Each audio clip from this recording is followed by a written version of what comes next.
pour votre confiance et fidélité à la chaîne mère. Il est 13h à Bamako, 9h à Washington, aux États-Unis.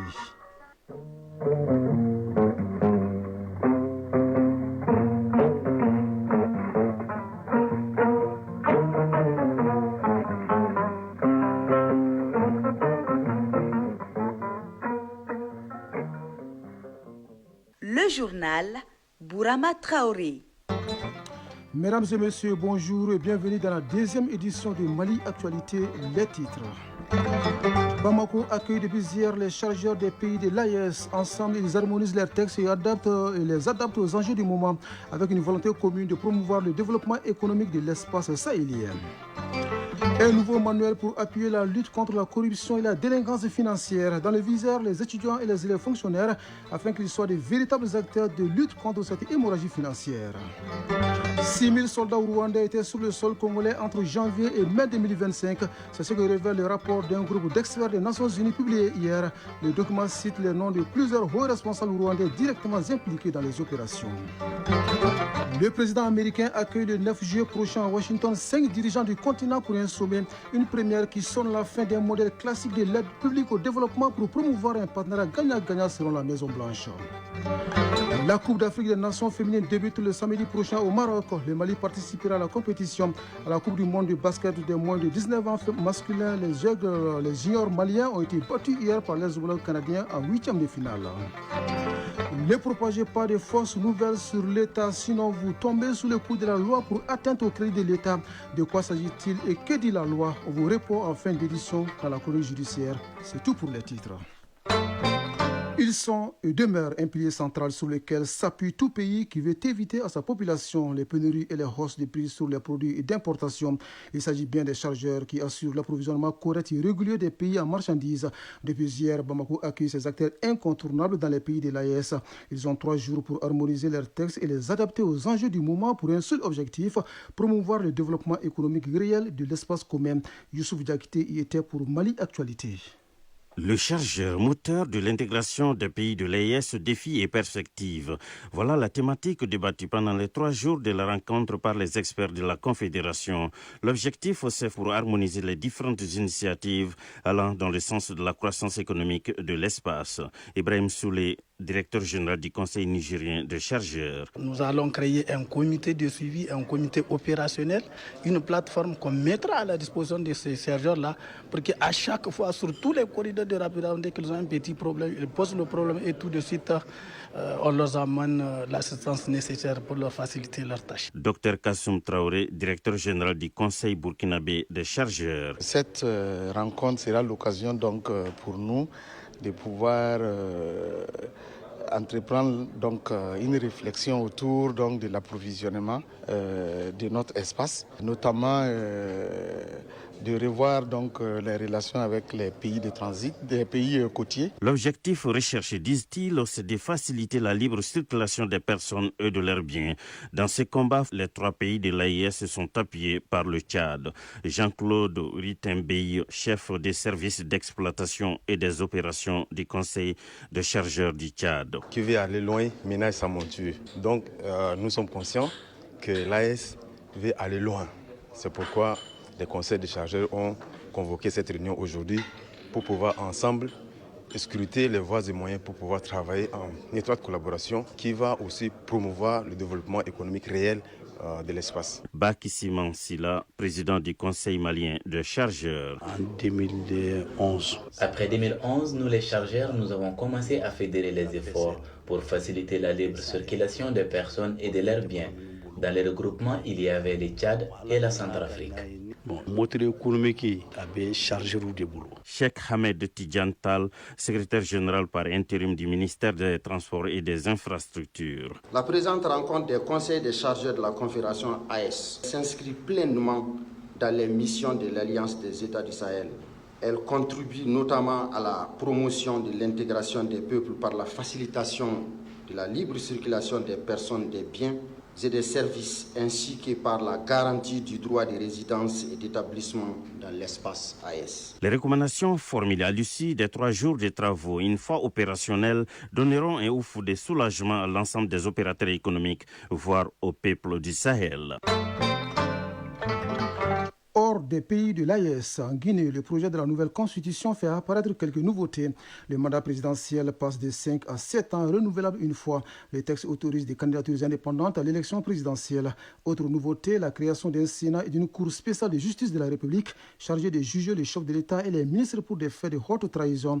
Le projet de la nouvelle constitution sera soumis à référendum le 21 septembre prochain. Pas de référendum à RDC, mais plutôt la publication hier du rapport d'un groupe d'experts des Nations Unies sur le conflit dans l'est du pays. Le document relève une présence massive de soldats rwandais, jusqu'à 6 000 hommes sur le sol congolais, dont des membres des forces spéciales entre janvier et mai 2025. Il cite également les noms de plusieurs hauts responsables rwandais directement impliqués dans les opérations. Les experts de l'ONU affirment que Kigali a recruté d'anciens combattants démobilisés des FDR pour mener à bien des opérations de reconnaissance et de renseignement en territoire congolais. Ce rapport de l'ONU est rendu public au moment où la justice tchadienne requiert 2 ans de prison ferme contre le journaliste Olivier Monodi et ses 6 co-accusés. Ils sont poursuivis pour intelligence avec des agents d'une puissance étrangère. La justice a rejeté leur demande de remise en liberté provisoire avant d'examiner le fond de l'affaire. Quant aux avocats, ils ont insisté sur la nullité de la procédure concernant les 4 journalistes, estimant que les faits qui leur sont reprochés relèvent du droit de la presse. De la justice à la sécurité, pour signaler qu'un hélicoptère militaire de la mission de l'Union africaine en Somalie s'est écrasé hier à l'aéroport international de Mogadiscio, faisant au moins 3 morts. L'appareil qui transportait 8 personnes avait décollé de la base de Bali Dogol dans la région des Basses Sabel avant de chuter brutalement. Le directeur général de l'autorité de l'aviation civile de Somalie a indiqué qu'une enquête était en cours pour évaluer l'ensemble des pertes humaines et les dégâts matériels. Sécurité toujours, mais sur le volet et santé, la souche hautement pathogène H5N1 de la grippe aviaire a été récemment détectée dans des exploitations agricoles en Afrique du Sud. L'information a été confirmée hier par l'Organisation mondiale de la santé animale basée à Paris. Il s'agit des premiers foyers identifiés dans le pays depuis septembre 2024. Ces nouveaux cas surviennent alors que le secteur avicole sud-africain tente péniblement de se relever d'une épidémie survenue en 2023 qui avait conduit à l'abattage d'environ 1/3 du cheptel national de volailles. L'Afrique du Sud, qui fait face à la grippe aviaire, ne figure pas parmi les pays invités aux États-Unis. Le président Donald Trump accueille le 9 juillet prochain à Washington ses homologues du Gabon, de la Guinée-Bissau, du Libéria, de la Mauritanie et du Sénégal pour un sommet qui est perçu comme la première initiative africaine de son second mandat. Au menu de ces rendez-vous, les enjeux de sécurité régionale et les opportunités économiques pour les États-Unis en Afrique, notamment dans le secteur des mines. Fini le modèle classique de l'aide publique au développement et place aux partenariats commerciaux gagnant-gagnant, selon un responsable de la Maison-Blanche. Retour ici au Mali. Quand l'intérêt d'une action est bien compris, l'adhésion se fait sans grande difficulté. Le PMI Mali nous donne la preuve. Il y installe 1250 nouveaux lampadaires solaires à Bamako en soutien aux œuvres sociales du président de la transition. La motivation réelle est de contribuer à éclairer certains axes très fréquentés de la capitale et à lutter contre l'insécurité. D'autres détails dans ce compte rendu signé Ibrahim Kaoukonati. Avec l'acquisition et l'installation de 1250 nouveaux lampadaires sur l'artère de la cité administrative jusqu'au rond-point de Sébenikoro, octroyé par le PMI Mali, vise à accompagner les efforts du président de la transition, Bala Traoré, président de la délégation spéciale de la mairie du district de Bamako. La mise à disposition de la mairie de 1250 nouveaux lampadaires solaires destinés à l'artère cité administrative jusqu'au rond-point sortie Sébenikoro vient s'ajouter à l'éclairage par les œuvres présidentielles des 3 ponts, des axes Monument de la Paix, aéroport Moribo Keïta, Square Lumumba, Patrice, via le pont des Martyrs, axe Missabougou, Carré des Armées et l'axe Touroukorobougou, Kalabankoro. Fasseri Doumbia, directeur général du PMI Mali. C'est une contribution qui va permettre d'améliorer le dispositif de sécurité, d'améliorer la sérénité et de faire en sorte que les populations bénéficiaires, tous les usagers qui vont passer par cette voie puissent mener convenablement leurs activités socio-économiques. Ces lampadaires solaires permettront de renforcer la sécurité nocturne et d'améliorer les conditions de vie des populations. Aminata Djenepo, vendeuse. Aujourd'hui, on peut dire Alhamdulillah. Sinon, auparavant, à cause de l'obscurité, on avait même peur de rester dehors, dû à l'insécurité et trop d'accidents aussi. Agibou Dambélé, conseiller spécial du président de la transition, chargé des œuvres sociales. Le président de la transition l'a dit et le répète chaque fois, il appelle les Maliens, tous les Maliens à se donner la main autour du Mali. Aujourd'hui, nous félicitons Premier Mali, nous les remercions et on répète encore et appelle d'autres entreprises à montrer qu'elles sont des entreprises citoyennes à participer au développement du Mali. Lancée depuis 2024, cette opération figure parmi les priorités du président de la transition. Oui, autre priorité du président de la transition, c'est la bonne gestion des finances publiques et la lutte contre la corruption. Un nouveau manuel est désormais disponible et qui pourrait aider les pouvoirs publics à combattre les phénomènes. Il est le fruit de la réflexion d'un groupe d'experts nationaux et étrangers. Les manuels ciblent particulièrement les étudiants et les élèves fonctionnaires afin qu'ils soient des véritables acteurs de lutte contre l'hémorragie financière au Mali. La présentation du document avec Inaba.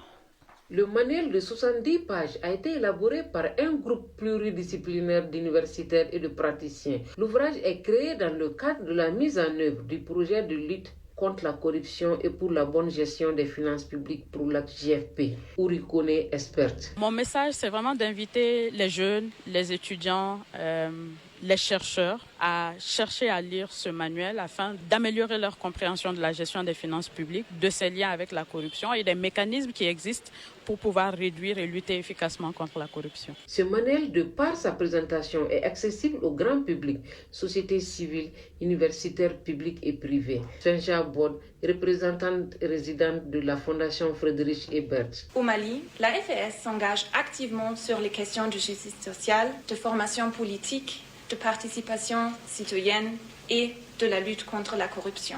Lancé en mars 2023, le projet PROLAC GFP a pour objectif de sensibiliser particulièrement les jeunes, les étudiants et les membres de la société civile aux enjeux de la corruption et à l'importance d'une gestion transparente et responsable des finances publiques. Thomas Eker, ambassadeur de la délégation de l'Union européenne au Mali. Bonne gouvernance, pour moi, est un concept beaucoup plus précis en ce qui concerne les choses qui sont importantes pour construire une société qui résiste à toutes les lacunes et les défauts qu'on trouve. C'est très important de viser les jeunes, les étudiants qui sont des multiplicateurs en particulier, mais aussi les autres.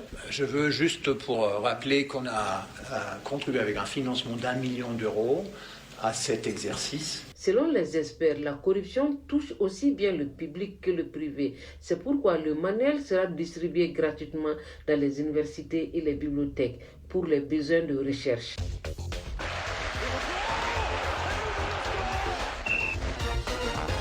L'actu des sports, c'est la Coupe d'Afrique des Nations féminines qui débute samedi au Maroc pour s'achever le 26 juillet prochain. Le Mali participera à la compétition à la Coupe du monde de basketball des moins de 19 ans masculins.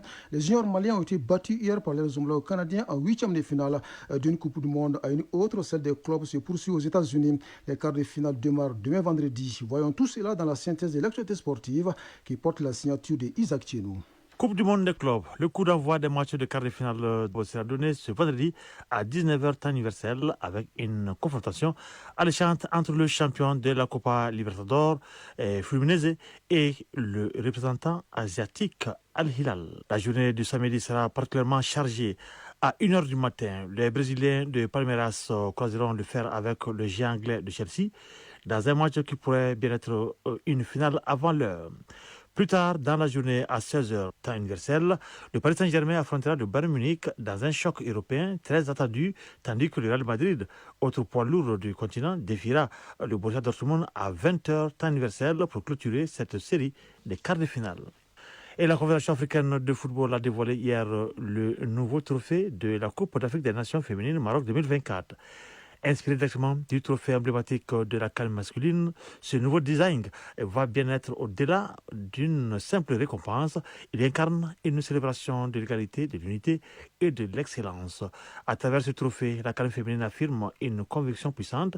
La grandeur du football dépasse les genres. Son esthétique emblématique présente des pédales identiques s'élevant en spirale, chacun représentant une nation participante. Ensemble, ils forment la silhouette d'une fleur en pleine éclosion, symbole intemporel de la croissance, d'émancipation et de beauté. Une image qui illustre parfaitement le parcours du football féminin africain et la force vibrante de ses athlètes. Du cœur de cette structure florante émerge une sphère dorée discrètement texturée comme un ballon de football.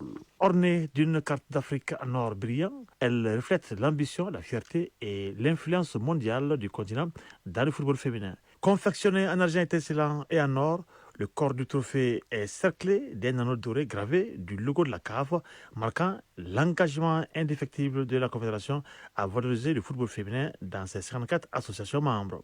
Sa base en marbre blanc immaculé repose sur des lignes dorées raffinées et porte le nom de la compétition en lettres d'or, ancrant ainsi l'héritage de la CAN féminine dans le riche patrimoine sportif de l'Afrique.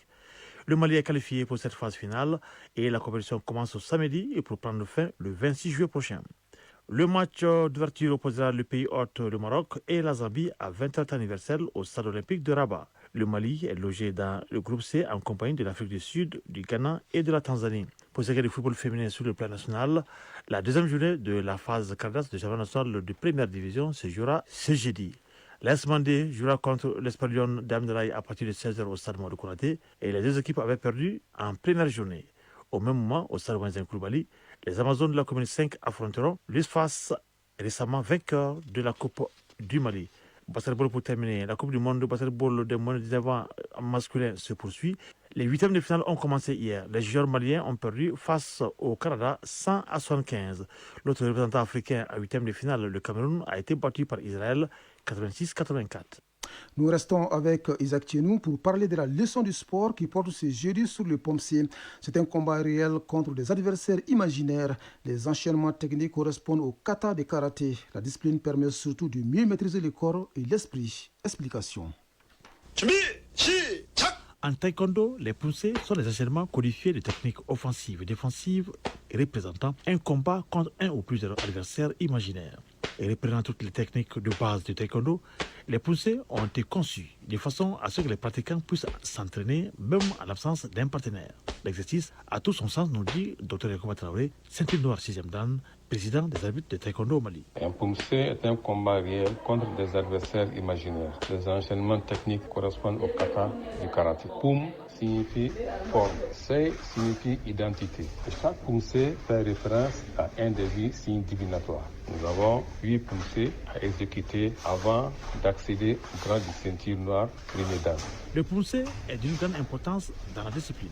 Le poussé est très important dans le taekwondo. Pour prétendre à la ceinture noire premier dan de taekwondo, le pratiquant doit connaître les 8 premiers poussés de la famille des taïgok poussés. Ainsi, à chaque grade correspond un poussé. Les poussés sont donc des bases martiales de la discipline et l'essence même du taekwondo. C'est là où les différentes techniques d'attaque et de défense se trouvent. Le poussé est le deuxième type de combat qui organise le taekwondo, nous précise Dr Yacoub Traoré. Le deuxième type de compétition qu'organise le taekwondo mondial est la compétition de poussé. Peuvent se présenter à une compétition de poussé les catégories d'âge suivantes: les cadets, les juniors, les seniors, les 50 ans et plus. Les compétitions s'organisent individuellement. Donc nous avons les catégories individuelles d'hommes et de femmes. Nous avons également des couples qui peuvent compétir, c'est-à-dire des pères, hommes et dames. Le président des arbitres de taekwondo au Mali nous donne des précisions sur les débuts des compétitions de poussé dans notre pays. Au Mali, les compétitions de poussé ont débuté en 2018, après la formation des arbitres nationaux. En 2019, une catégorie d'âge a été initiée au championnat national, c'est la catégorie 41 à 50 ans. Dans la pratique traditionnelle, le poussé est un travail de perfectionnement. Il permet de développer la force et la concentration, mais aussi l'équilibre, la vitesse, l'endurance et la détermination.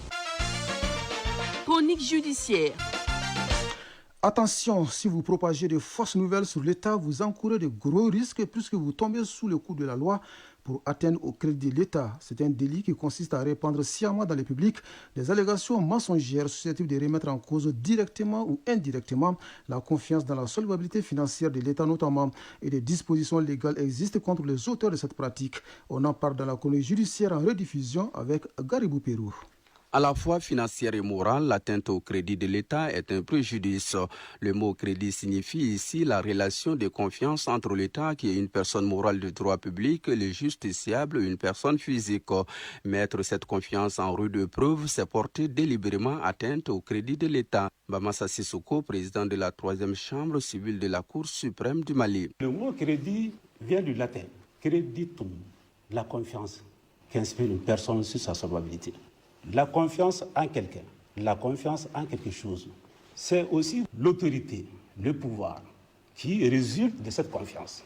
Porter atteinte au crédit de l'État, c'est propager par voie de presse à travers les médias classiques ou les réseaux sociaux des fausses nouvelles, des allégations mensongères, de nature à amener le citoyen à perdre confiance à l'État, à douter de sa solvabilité financière, mais également à remettre en cause son autorité. L'atteinte au crédit est circonscrite par les articles 167 et 58 du Code pénal. Les attributs humains de l'État sont clairs. Comment se manifeste donc cette mise en cause au plan financier? Vous avez des gens qui peuvent aller sur les réseaux sociaux, qui peuvent, par le discours, par écrit, inciter le public à aller faire des retraits des caisses publiques. En faisant cela, cette attitude qui consiste à amener les citoyens à perdre confiance en l'État, à sa solvabilité, crée un préjudice. À côté de ces préjudices financiers, nous avons les discrédits moraux.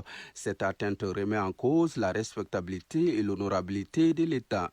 Un citoyen qui se permet de parler de l'obsolescence de l'outil de défense nationale remet en cause la fiabilité du système judiciaire du pays.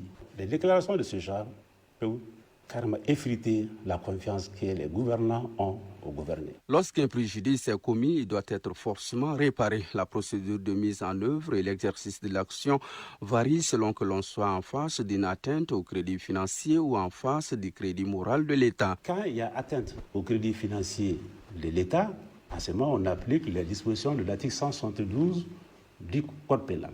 Et cette disposition dit que le procureur de la République, face à une telle infraction, ne peut pas s'autosaisir. Il appartient en ce moment, selon les termes de l'article 172 du Code pénal, au ministre de l'Économie et des Finances de saisir le procureur d'une plainte contre la personne. Et c'est après cette plainte que le procureur de la République est habilité à engager des poursuites contre les ou les auteurs. En plus du ministre de l'Économie et des Finances, il y a le représentant légal de l'établissement qui a été victime d'atteinte au crédit financier, qui peut également porter plainte devant le procureur de la République qui est territorialement et matériellement compétent, qui en ce moment va engager des poursuites. Et là, en ce moment, on parle de crédit financier. S'agissant du crédit moral, le crédit moral est comme une infraction ordinaire. En ce moment, le procureur de la République peut s'autosaisir. Et contrairement à ce que les gens pensent que les magistrats en font à leur tête, qu'il n'y a aucune disposition qui les autorise à engager des poursuites contre les gens pour atteindre au crédit de l'État, c'est bien une erreur.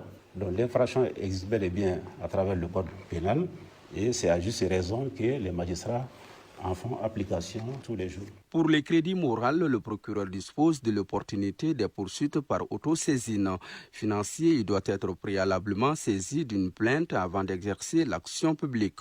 L'un comme dans l'autre, les déclarations du genre à porter atteinte au crédit de l'État sont à éviter. En tant que citoyens, nous sommes tenus de respecter les dispositions nationales. Ainsi va l'actualité en ce jeudi 3 juillet 2025. Cette tranche d'information vous a été servie par Abse Traoré, Ousseini Sissoko à la mise en onde, Badji Touré à la mise en ligne et au micro Brahma Traoré. Juste après moi, Astan Tangara s'installe pour la lecture des avis et communiqués. Le prochain rendez-vous avec l'information, c'est à 19h30. Grand merci à vous de nous avoir suivis. Très belle fin de journée à vous, où que vous soyez.